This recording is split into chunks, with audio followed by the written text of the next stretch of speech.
নমস্কাৰ। খেতি কৰিবলৈ ৰামদেৱক লাগে, গাহৰি পুহিবলৈ লাগে পোকফেণ্ডক। এনেকৈ অসম বিশ্বৰ বুকুত উজলিব, দেশৰ শ্ৰেষ্ঠ ৰাজ্যত পৰিণত হ'ব। এই লক্ষ্যৰে অসম চৰকাৰে আয়োজন কৰিছে এডভান্টেজ আছামৰ দ্বিতীয় সংস্কৰণ। বাহিৰৰ পৰা কোম্পানী আহিব, অসমৰ সম্পদেৰে উদ্যোগ স্থাপন কৰিব। অসমীয়া যুৱক যুৱতীবোৰে তাত বনোৱাৰ কাম কৰিব।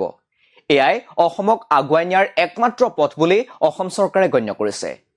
যিখন অসমৰ দক্ষিণ পূব এছিয়াৰ বজাৰত আধিপত্য বিস্তাৰৰ সম্ভাৱনা আছিল, সেই অসমৰ সম্পদ আৰু সম্ভাৱনাবোৰ গতাই দিবলৈ লোৱা হৈছে বহিৰাগত বৃহৎ কোম্পানীসমূহক। কিন্তু তাৰ আঁৰৰ আচল কথাবোৰ আমি এতিয়াও ফঁহিয়াই চোৱাৰ প্ৰয়োজন বোধ কৰা নাই। মুখ্যমন্ত্ৰীকে ধৰি অসম চৰকাৰে টাটাৰ ছেমিকণ্ডাক্টৰ উদ্যোগক লৈ ইমানেই ঢাকঢোল পিটিছে যে এই উদ্যোগক অসমৰ নৱ দিগন্তৰ সূচনা বুলিও অভিহিত কৰিছে। কিন্তু ২৭,০০০ কোটি টকা বিনিয়োগ হ'বলগীয়া এই উদ্যোগত কেন্দ্ৰীয় চৰকাৰে ৰাজ সাহায্য হিচাপে প্ৰদান কৰিব ১০,০০০ কোটি টকা। অসম চৰকাৰে বিনামূল্যে প্ৰদান কৰিছে ভূমি, অথচ তাৰ পৰা ৫,০০০ মানুহৰ কৰ্মসংস্থাপন সৃষ্টি হ'ব। আমাক এতিয়াও জনোৱা হোৱা নাই যে এই ছেমিকণ্ডাক্টৰ উদ্যোগৰ বাবে প্ৰয়োজন হোৱা বিশাল পৰিমাণৰ পানী ক'ৰ পৰা আহিব। এই পানী যদি ভূগৰ্ভৰ পৰা উত্তোলন কৰা হয়, তেনেহ'লে অদূৰ ভৱিষ্যতে অসমে জলসংকটৰ মোকাবিলা কৰিবলগীয়া হ'বই।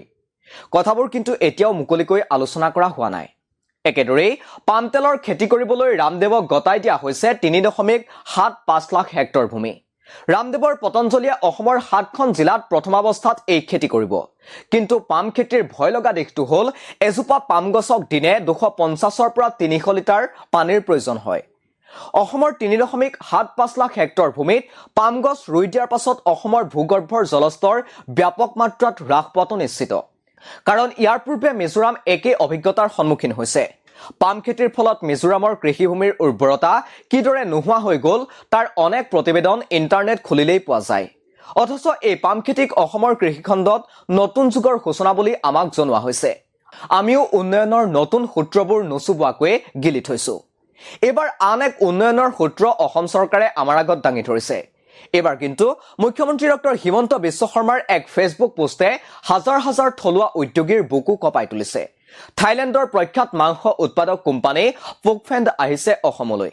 বিভাগীয় মন্ত্ৰী কৃষ্ণেন্দু পালৰ সৈতে ইতিমধ্যে বৈঠক সম্পন্ন হৈছে। টকিঅ'ৰ পৰা মুখ্যমন্ত্ৰী ডক্টৰ হিমন্ত বিশ্ব শৰ্মাই ভিডিঅ' কনফাৰেন্স কৰিছে। যদিহে পোকফেণ্ডৰ দৰে কোম্পানীয়ে অসমৰ মাংসৰ বজাৰত ভৰি দিয়ে, তেনেহ'লে অসমৰ হাজাৰ হাজাৰ গাহৰি পালক, পৰম্পৰাগতভাৱে গাহৰি পুহি অহা পৰিয়ালসমূহলৈ নিশাটোৰ ভিতৰতে নামি আহিব অমানিশা। পোকফেণ্ডৰ বনোৱা হৈ পৰিব গাহৰি পুহি স্বাৱলম্বী হোৱা যুৱক যুৱতীসকল। অসমৰ থলুৱা ব্ৰইলাৰ কোম্পানীসমূহ যিদৰে ডাঙৰ কোম্পানীৰ হাতলৈ গুচি গ'ল, একেই দশা হ'বলৈ গৈ আছে গাহৰি পালকসকলৰো। তাতে এক কুখ্যাত অতীতৰ গৰাকী হ'ল থাইলেণ্ডৰ পোকফেণ্ড।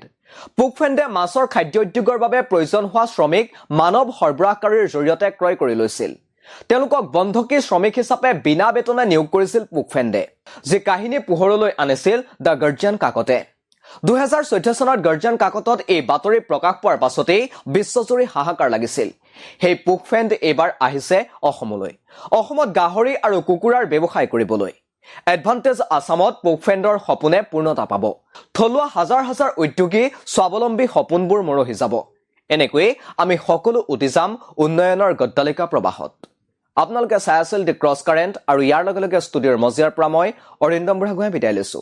ধন্যবাদ।